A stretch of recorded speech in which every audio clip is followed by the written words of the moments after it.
Come make a simple ঢ্যাঁড়স ভাজি for dinner with me. আমি খুবই সিম্পলি জিনিসটা রান্না করব উইথ অনলি ঢ্যাঁড়স, পেঁয়াজ কলি, রসুন আর কাঁচামরিচ অ্যান্ড লবণ। That is all the ingredients that I'm gonna use. ফার্স্টেই আমি জিনিসগুলোকে ভালো মতন ধুয়ে নিব, কারণ আমরা বাংলাদেশের রাস্তার পাশ থেকে সবজি কিনি, এগুলোতে অনেক ধুলা থাকে, so we need to wash them thoroughly. এরপরই I'm gonna start cutting the ঢ্যাঁড়স, কারণ অনেকগুলো আছে, এটা কাটতে অনেক সময় লাগবে। First do the repeatable task.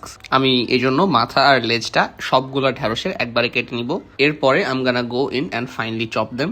মাঝখানে আমার বউ এসেও হেল্প করছে, because there was a lot of it. I don't know, 250 গ্রাম ঢ্যাঁড়স কাটার সময় অনেকগুলা হয়ে যায়, but here's a quick look at the ঢ্যাঁড়স। এরপরে I'm gonna get started on the পেঁয়াজ কলি। পেঁয়াজ কলিটাও সেম ভাবে আগে মাথাটা আর লেজটা কেটে নিব, অ্যান্ড এরপরে I will go to chop them.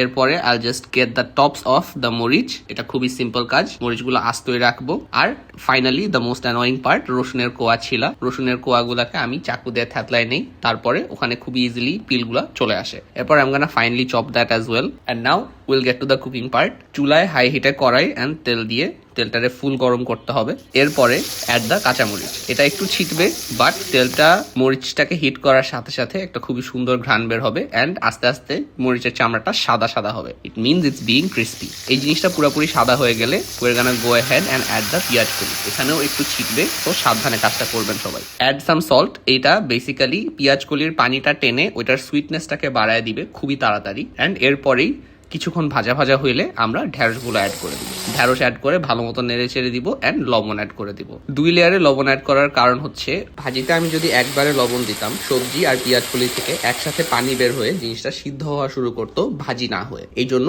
2 বারে লবণ দেওয়া। লবণ দিয়ে 3-4 মিনিট ঢ্যাঁড়সটাকে হাই হিটে ভালো মতন ভেজে নিব, যাতে পানি না ওঠে। এরপরে যখন ঢ্যাঁড়সের ভলিউম 30%-এর মতো কমে যাবে, তখন ঢাকনা দিয়ে জাল হাফ করে দিব, বেসিক্যালি মিডিয়াম হিট। মিডিয়াম হিটে ঢাকা অবস্থায় আরো 5 মিনিট রান্না হবে, অ্যান্ড এরপরে আপনারা ঢাকনা খুলে জিনিসটাকে আবার নেড়ে দিবেন।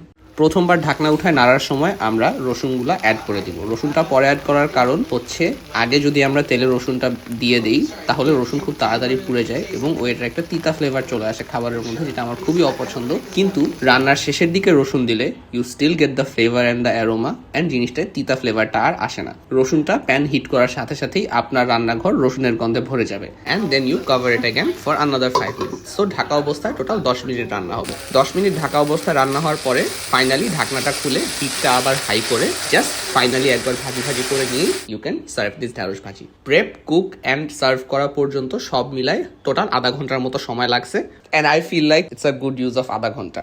Do try this recipe at home and let me know কেমন লাগছে, and I hope you guys enjoy.